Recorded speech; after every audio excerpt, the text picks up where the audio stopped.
My father beat me, disowned me, and erased me from the family for daring to raise my voice at my brother after they gifted him an expensive watch on my 18th birthday. I walked out and never looked back that day. When I turned 18 on a Saturday in late September, I'd been counting down to that exact day for 3 years straight. Not because I wanted to vote or buy scratch-offs or whatever regular kids look forward to. I was counting because that was my expiration date on their control the day they legally couldn't drag me back home if I decided to disappear. I, 22 male, grew up in one of those houses that photographs well. Two-story craftsman, white trim hedges that my dad obsessed over every weekend. From the curb, we looked like we had it together. Inside, though, it was like living in a house where I was the one thing they wished they could hide. My brother Evan is 2 years younger, and he's been the favorite since the second he took his first breath. Not exaggerating. The kid could torch the garage and they'd ask him if he needed therapy and a new Xbox to process his feelings. Meanwhile, I left a wet towel on the bathroom floor once and got a 45-minute lecture about respect and responsibility that ended with my dad asking if I was raised by wolves. Growing up, I learned to exist quietly. Light footsteps, no complaints, always one step ahead of what they needed so they wouldn't have to ask. My dad had this look he'd give me like I annoyed him just by being there. My mom was worse because she'd smile while saying garbage like Evan's just naturally talented sweetie. You have to work twice as hard to keep up. Evan got the genetics, the personality, the breaks. After my mom lost 3 pregnancies before him, he became their miracle baby, their second chance, and I was just the kid they had before they figured out what they actually wanted. I tried, though. Pulled decent grades, worked part-time at the local hardware store, loading bags of mulch and concrete mix after school. Never caused problems, saved every dollar, because I already knew college wasn't happening with their money. Whenever my dad talked about my future, he'd grunt something like, "You'll figure it out. You're resourceful." Evan got a brand new gaming laptop at 16 for school. He mostly used it to stream videos and game until 3 a.m. When I asked to borrow it once for college research, my mom said to ask Evan first. He told me to get my own. End of discussion. So when my 18th birthday rolled around, I wasn't expecting much. Maybe a card with $20 inside, maybe a sheet cake from the grocery store, something that acknowledged I existed. I woke up around 10:30, came downstairs, and found my dad tying a silver ribbon around this sleek black box on the kitchen counter. Evan was bouncing around like it was Christmas morning. My mom had that fake camera-ready smile plastered across her face. Nobody looked at me, not once. My mom finally noticed me standing there and said, "Oh, perfect timing, honey. Evan, go ahead." I just stood there, confused, frozen. Evan ripped into the box and pulled out this expensive stainless steel watch leather band, the kind that costs more than 3 months of my hardware store paychecks, the kind you see in magazine ads for cologne and luxury cars. Yo, this is sick. Evan grinned, sliding it onto his wrist and turning it to catch the light. "Now I don't have to keep stealing yours, Dad." My dad laughed and ruffled his hair. "You earned it, champ. We're proud of you. Earned it." The kid's biggest accomplishment that month was making JV basketball and not getting suspended for vaping in the locker room. I stood there waiting for somebody to remember to look at me to say the 2 words that actually mattered today. My mom glanced over, must have seen something in my face because she said, "Don't look so bitter, Nolan. Life isn't about material things. When you're older, you'll understand that character matters more than gifts." I felt like I'd been punched. She said it in that smooth, condescending voice she uses when she wants to sound wise, like I was some spoiled brat throwing a tantrum over a toy. "Thought we were having cake," I said quietly. "Oh, we had some earlier," Evan said casually, not even looking up from his new watch. "While you were sleeping in, I blinked. You had cake without me." "It was just a small thing," my mom said quickly. "Nothing big. Don't make a scene." Evan smirked. "My name was on it. You missed it, bro. I mean, it was sort of a joint celebration, but it's not your birthday. Get over it." My dad snapped. "It's just a cake, Nolan. Stop being dramatic." That's when something in my head just went like a wire snapping. I looked at Evan. Really looked at him standing there with his $150 watch wearing the hoodie I'd bought with my own money that he'd borrowed 3 months ago and never returned. "You know what I said," voice louder than I intended. "This is pathetic. You're pathetic. You haven't earned anything in your entire life. You just coast while they hand you everything and pretend you're special." Evan's face went red. "What's your problem, man?" "My problem." I laughed and it came out wrong. "My problem is I'm standing here on my birthday watching you get a watch for existing while they can't even remember what day it is." "Nolan," my mom warned. "That's enough." No, it's not enough. It's never been enough. You treat me like I'm some stray dog you're stuck feeding while you throw parties for the golden boy who's failed every class except gym. That's when my dad moved fast. He grabbed me by the shirt, shoved me hard against the refrigerator. My head cracked against the stainless steel. Everything went white for a second. "You're done," he said, voice low and cold. "You hear me? Done." I shoved him back hard enough that he stumbled. His eyes went wide with shock. I had never pushed back before, never raised my voice, never fought. "Touch me again," I said quietly, "and I'll make you regret it." He came at me again, this time with his fist, caught me in the ribs. Once, twice. I doubled over, gasping for air. My mom screamed. Evan just stood there watching. My dad grabbed my face, forced me to look at him. "Enough," he said. "We're done celebrating a failure like you. You are just a mistake. Now get out of my sight." A mistake. That's what I was, not his son. I straightened up, ribs screaming, tasted blood in my mouth, looked at all three of them. My mom crying fake tears, Evan still holding his watch, my dad breathing hard, fists clenched. And I realized something. They were never going to love me. Didn't matter what I did, how hard I tried, how small I made myself, I would never be Evan. So I made a choice. I walked upstairs, grabbed my backpack stuffed in a hoodie, some socks, granola bars, my phone charger, and the $180 I'd been saving in an envelope taped under my desk drawer. I had my ID, my debit card, and a Greyhound bus schedule I'd saved to my phone 3 weeks ago, just in case. At 2 a.m., while everyone was asleep, I slipped out the back door. I didn't have a plan. I just knew I'd rather sleep on the street than spend another night in that house. The first 4 nights were brutal, not going to sugarcoat it. I bounced between the 24-hour diner off Route 12, a corner of the public library, until they kicked me out at closing, and a bench behind the YMCA that nobody checked after midnight. I learned which vending machines were most likely to double drop if you hit them right, which gas station bathrooms had the best soap for washing up, and which bus routes ran all night so I could sleep without getting hassled by cops. On the 4th day, I almost got spotted.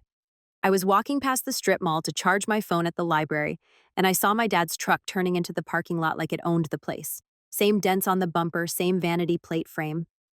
My brain went ice cold. I ducked behind a vending machine near the laundromat entrance and just stood there pretending to scroll like I belonged. I watched him get out, look around, and then march into the grocery store like he was on a mission. He didn't see me. But I learned something right then. Disappearing isn't just leaving. It's staying gone when you're 5 seconds from getting caught. By night 5, my phone was mostly dead.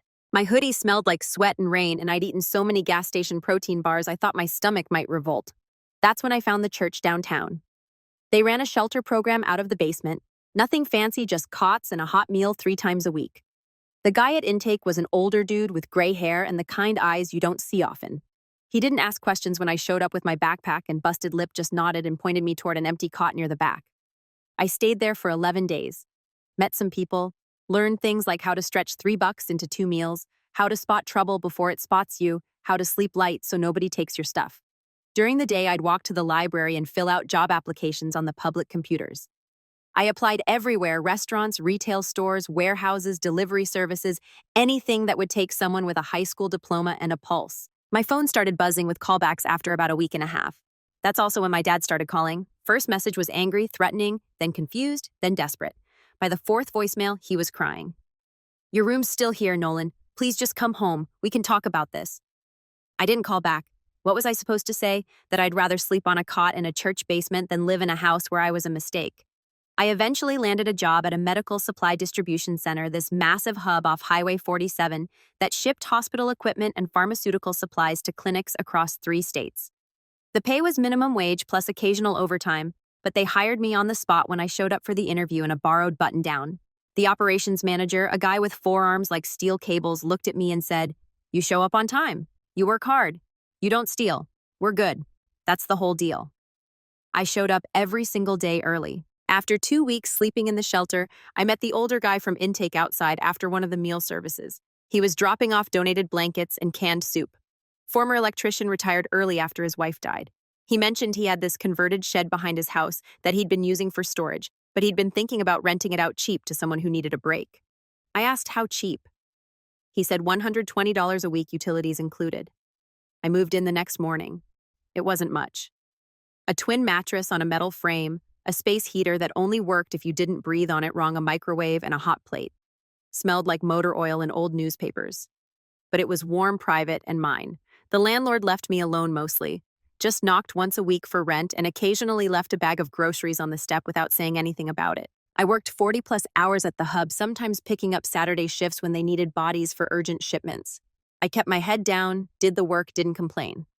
After about 6 weeks, the manager started assigning me to the inventory control station, the spot that didn't require as much heavy lifting. He never explained why, just did it. At night, I'd walk to the library and work on community college applications. I'd missed some deadlines, but spring enrollment was still open. I wrote essays on my phone, saved them to a free cloud account, and printed them at the library for 15 cents a page. Every application fee hurt. $40 here, 50 there. But I paid them. I didn't tell my parents, didn't tell anyone. By early December, I'd settled into a routine at the hub, started recognizing faces, learning names. It felt strange, like I was actually building something real. My phone still buzzed occasionally, unknown numbers, mostly voicemails I deleted without listening to. I figured they'd moved on by now, converted my room into a home gym or office or storage closet. Then one day in early December, I got an email from my high school counselor.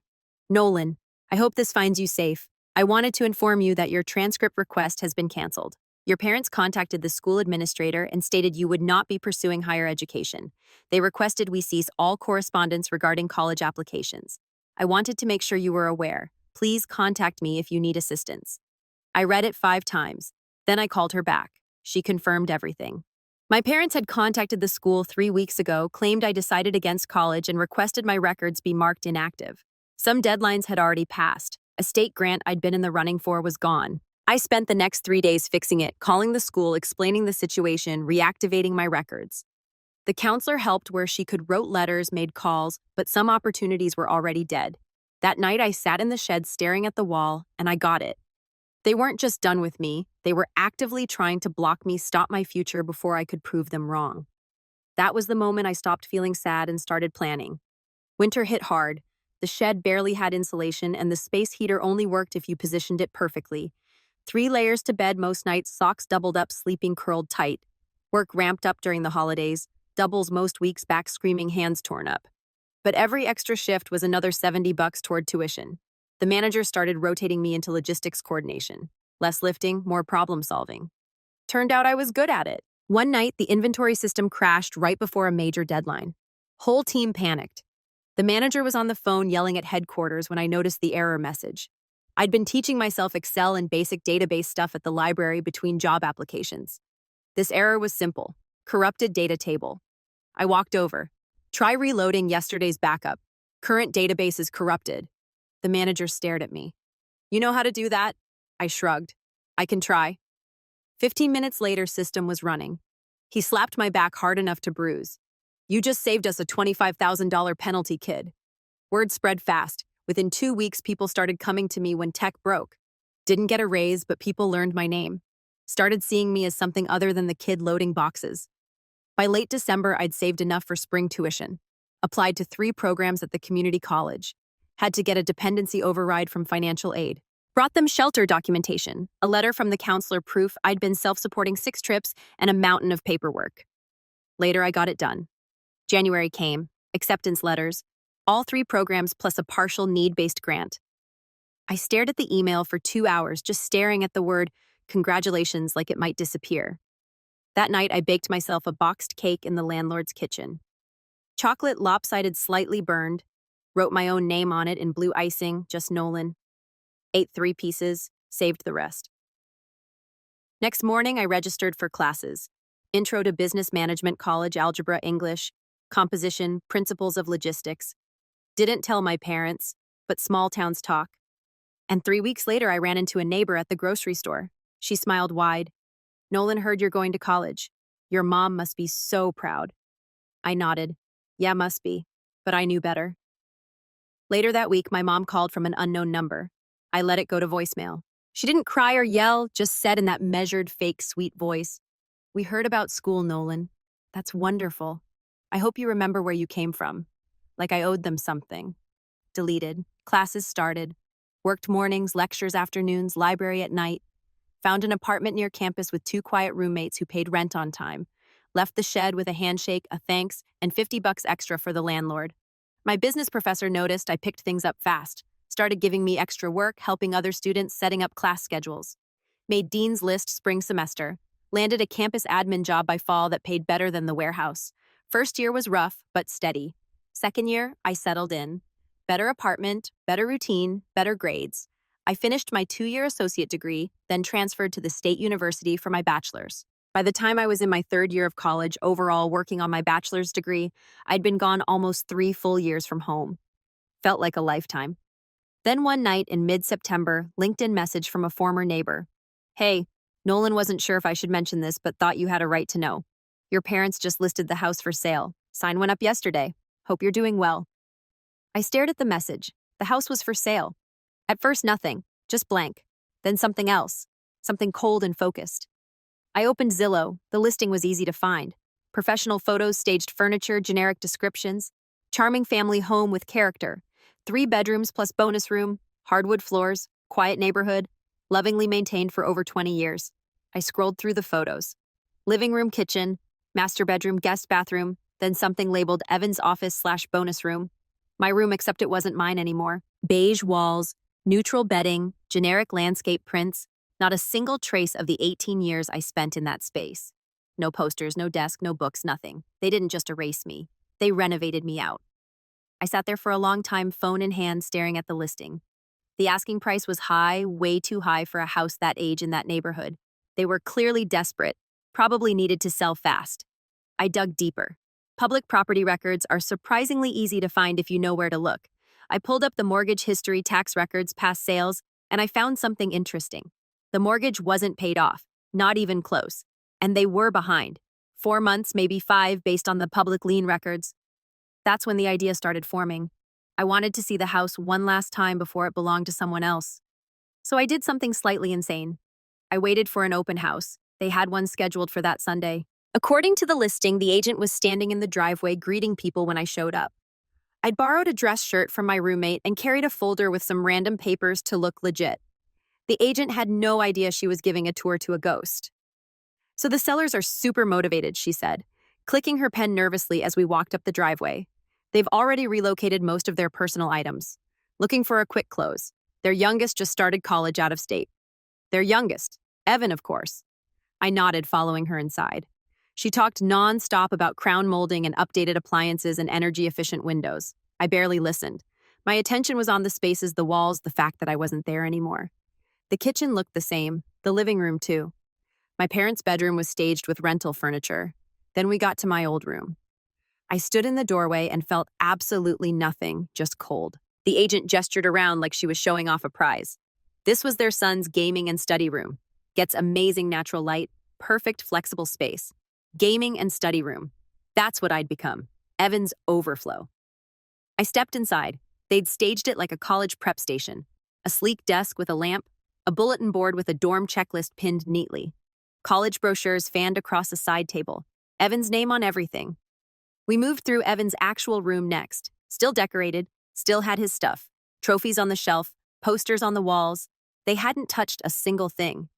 The backyard was worse. The treehouse I'd built with my uncle when I was 13, the one I'd spent hundreds of hours in reading and escaping, was gone, torn down. Just a rectangle of dirt and some rusted bolts sticking out of rotted posts. The agent noticed me staring. The sellers mentioned they removed an old structure back here. Liability concern. I nodded, didn't say anything. She gave me a minute, probably sensing something off in my silence. Want to see the garage before we wrap up? She asked brightly. I followed her through the side door. The garage was cluttered with moving boxes and plastic bins stacked against the back wall. Most were labeled in my mom's neat handwriting. Holiday decorations, kitchen overflow, Evan keep. Then I saw the corner. 3 bins shoved behind a broken treadmill, masking tape labels in that same handwriting. Donate old room junk. And the last one, smallest like an afterthought. Trash. And guess whose things were this trash? Mine, of course. I stared at that bin for a long time.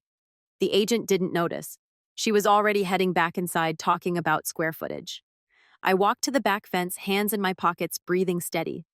This was the yard where I learned to ride a bike, where I buried a time capsule in 4th grade that was probably still under the oak tree, where I existed for 18 years, and now it was just another listing, another transaction. That night, sitting in my car after the showing, I made a decision.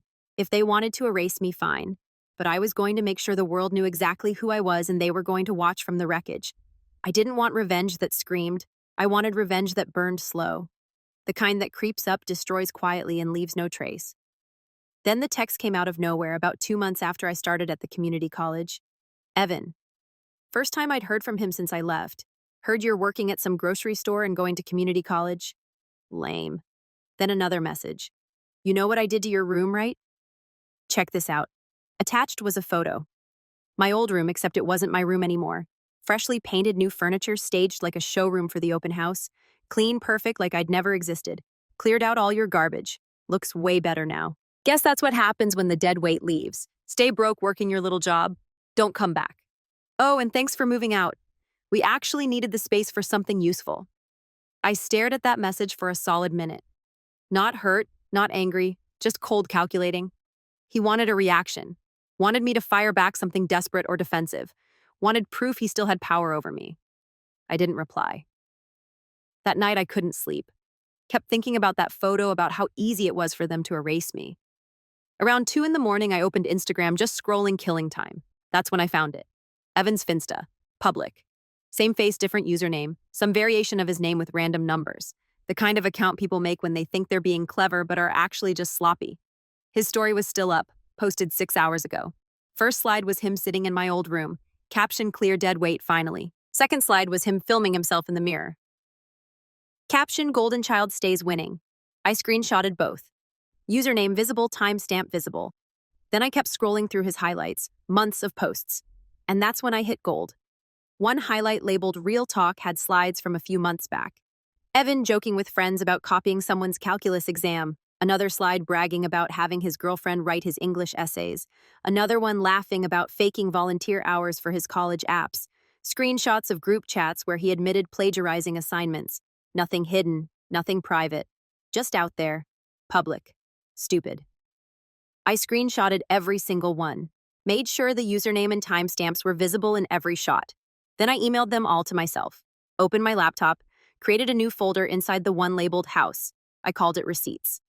That's when I decided no more just surviving. No more just building my own life and hoping karma would eventually catch up. I was going to be the karma. First step was information, real information. The kind buried in documents and public records. I kept it organized like I was building a case because I was. I had a folder on my laptop called House, and inside that, another folder called Don't Lie to Me. PDF screenshots, dates highlighted, county links bookmarked, and a running notes file where I wrote down who said what and when. I printed the worst stuff too. Staples, paper, cheap binder, plastic sleeves. Something about holding it in your hands makes it real. I spent the next 2 weeks researching everything about their house sale. Public records were enough. Permits, liens, old MLS notes, HOA minutes, and court filings. I screenshotted everything and kept a running log like it was a case. And something interesting came up. The basement had flooded 3 times in the past 7 years. Documented sump pump failures, water damage, foundation cracks, all handled quietly, cheaply, with minimal repairs. Nothing that would show up in a casual walkthrough, but enough to be a serious problem for any buyer who actually looked. And guess what wasn't mentioned in the current seller disclosures? The flooding, the foundation issues, any of it. They were hiding it, not just leaving stuff out, actively covering up structural problems. That's fraud. Real estate fraud. Could void the sale, open them to lawsuits, destroy any credibility. I saved every document, printed copies, uploaded backups to 3 different cloud accounts, but evidence alone wasn't enough. I needed timing, strategy. I reached out to someone I hadn't talked to in years, an old friend from high school. We went to high school together, ran track on the same team. He'd gone into data analytics, now worked freelance doing background research for small law offices. We weren't close, but I'd helped him once when his car broke down junior year and he needed a ride to a college interview. We met at a coffee shop near campus. I explained what I needed. Not everything. Just enough. I need to know what's buried in the public records, I said. Property history, permits, insurance claims, things a normal buyer wouldn't dig for. He cracked his knuckles, grinning. Give me 3 days. He delivered in 48 hours. My friend didn't hack anything. He just knew how to pull permits, old listings, and insurance breadcrumbs that normal people never look at. County building permits showed 3 separate waterproofing projects over 6 years. He found contractor invoices my dad had submitted to the HOA for reimbursement on shared drainage issues. Those HOA meeting minutes are public record in our county. Old MLS notes from when they first bought the place mentioned minor basement moisture. There were also small claims court records where a previous owner had sued over water damage before my parents bought it. The basement issue was worse than I thought. Not just flooding, major foundation cracks, water seeping through the walls every heavy rain. The sump pump was a temporary fix. The real solution would cost $35,000 minimum. And my parents knew. My friend found a building permit application from 8 months ago where my dad had listed basement waterproofing repair temporary patch in the work description. They'd done the bare minimum and never disclosed any of it. I had them, but I still wasn't ready to move. I wanted the timing to be perfect. Surgical. Meanwhile, I kept building my life. The college invited me to speak at their fall first-generation student showcase. They wanted upperclassmen who'd overcome challenges to share their stories, someone who made it without family support and actually stuck with it. The event was scheduled for late October campus-wide faculty, students, parents. That's when I realized the perfect timing. What if my parents saw me on stage recognized as a success, celebrated publicly right when their house sale collapsed? What if everything they'd built, their image, their perfect family story started falling apart because I succeeded without them? Not because I screamed, because I smiled. I started putting pieces in place. I prepared the documents, the evidence of fraud ready to go at the right moment. I reached out to the college communications department and confirmed they'd be featuring my story. Full profile, photos, the works. I said yes to everything. And then I had one more card. Evan. The screenshots from his Finsta. All those posts bragging about cheating, faking volunteer hours, plagiarizing essays sitting in my receipts folder waiting.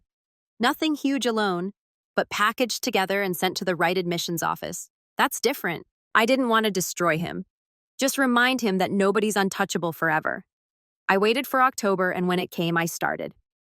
The orientation speech was on a Thursday afternoon. I'd rehearsed it a dozen times alone in my apartment, trying to sound confident without sounding rehearsed. The college wanted inspiring, so I gave them honest.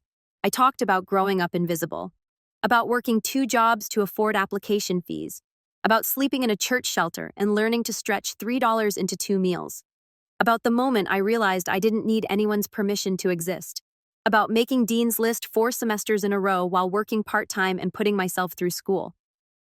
The auditorium was packed. 300 people, maybe more. Students, parents, faculty, and somewhere out there watching online, my parents. The college posted the full video on their website that night. 3 hours later, it had been shared 40 times. By morning, 100 old classmates commented. Teachers reached out. Strangers sent messages saying they'd been through something similar, and my story gave them hope. And my parents saw it.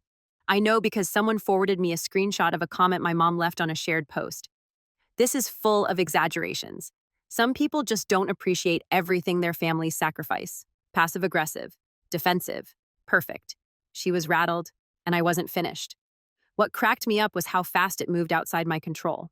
The local community page picked it up because small towns treat other people's lives like free entertainment.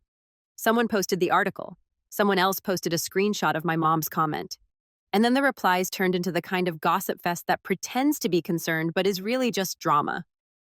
The next day, the listing agent suddenly turned her listing comments off.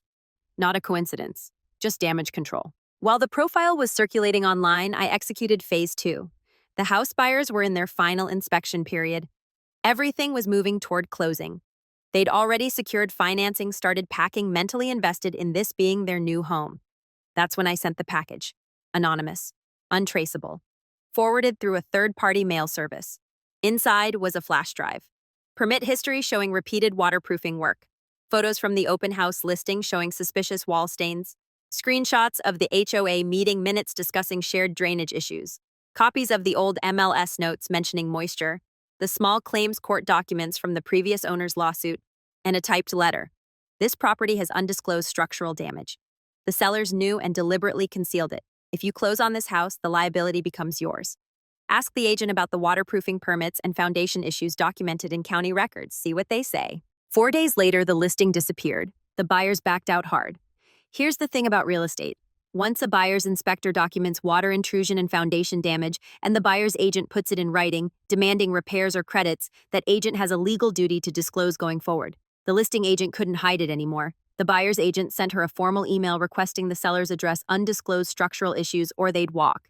That email might not be public record, but it made the rounds. Real estate agents talk, small town agents especially. Any future buyer would hear about it. Any serious buyer's agent would ask questions. And if the agent tried to hide it now, she'd lose her license. They were stuck, behind on the mortgage, unable to sell without disclosing and repairing. $35,000 they didn't have, staring at foreclosure. I didn't celebrate, just watched the dominoes fall.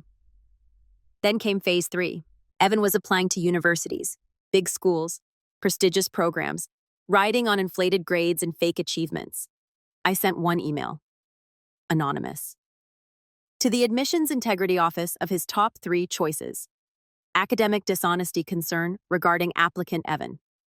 Attached are screenshots showing falsified volunteer records and admitted plagiarism. Please review before finalizing acceptance decisions. I attached the screenshots.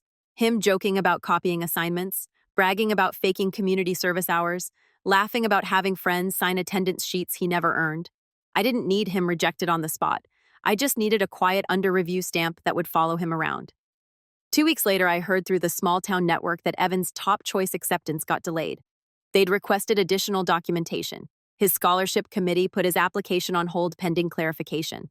Nothing final. Nothing explosive. Just questions. But Evan would know. He'd spend months waiting for the other shoe to drop, checking his email, obsessively wondering who was watching. That was enough. 3 weeks passed. Quiet. Normal. I went to class, worked my shifts, studied at the library. It was now November, a little over 2 years since I'd walked out of their house. I'd turned 22 months ago. They'd missed 2 birthdays. Then they showed up. They were waiting outside my apartment building on a Tuesday night when I got home from work. Both of them. My dad looked older. Tired shoulders slumped. My mom had that fake, calm expression she uses when she's barely holding it together. "Nolan," my dad said, voice strained. "We need to talk." I stopped on the sidewalk, didn't move closer, just looked at them. "Now," I said quietly, "after the house is unsellable and Evan's applications are falling apart. That's when you want to talk." My dad flinched like I'd slapped him. "We didn't know things had gotten this bad." "You didn't know or you didn't care." "Please," my mom said, stepping forward. "We've made mistakes. We see that now. But this needs to stop. You're hurting your family." I laughed, sharp, cold. My family. Where was my family when you forgot my birthday? Where was my family when you sabotaged my college applications? Where was my family when Dad beat me and called me a mistake? Silence. My dad looked at the ground. My mom's eyes welled up with those fake tears she's so good at producing. "We're losing everything," she said softly. "The house is going into foreclosure. Evan lost his scholarship offers. We had to take out loans just to cover his tuition. We're barely surviving." "Good," I said. No hesitation. "You should know what that feels like." "Nolan," my dad said, voice breaking slightly. "We're sorry." "Okay, we're sorry. We were wrong. But you have to understand, we were under a lot of stress. We made mistakes." "Mistakes?" I cut him off. "You didn't make mistakes. You made choices. Every single day for 18 years, you chose Evan over me. You chose to make me feel small, worthless, like I didn't matter. And now you're here because you need something from me. Not because you miss me, not because you regret what you did, because you need help." My mom tried again. "We thought maybe you could help us just temporarily. We know you're doing well with your job and school, and if you could just..." What I said, "Loan you money. Co-sign something, bail you out." "Let me guess. You heard I got a promotion at work. Thought I'd be an easy mark." They didn't deny it. "We're your parents," my dad said desperately. "Doesn't that mean anything?" "You stopped being my parents the day you threw that watch party for Evan and forgot I existed," I said. "You stopped being my parents when you beat me and called me a failure. You stopped being my parents when you tried to sabotage my future. So no, it doesn't mean anything." My mom tried one more time. "Nolan, please, we're begging you. We'll lose everything." I pulled out my phone, opened my photos, showed them the picture from orientation. Me on stage holding my award, smiling. "This," I said, "is what I built without you. This is what I became after you threw me away. And you know what, I'm better for it. So whatever you're about to lose, that's called consequences." Welcome to the club. I walked past them toward my building. My dad grabbed my arm. Not hard, just desperate. "Don't," I said quietly, pulling away. "Don't ever touch me again." He let go. I looked at both of them one last time. "You wanted me gone. You got your wish. Now stay gone." I went inside, locked the door, and that was the last time I saw them in person. Over the next year, bits and pieces of their story filtered through. The house went into foreclosure. They moved into a small rental across town. My dad picked up weekend shifts delivering packages to make ends meet. Evan transferred to a state school with no scholarship, working part-time at a call center to help cover costs. They tried reaching out a few times. Birthday texts, holiday cards, always short, always surface level. Never an actual apology, just weak attempts at reconnection that didn't acknowledge what they'd done. I never responded. I graduated at 22 with honors. Got promoted twice at my campus job. My real family, they're the ones I chose. The ones who never made me beg for a place at the table.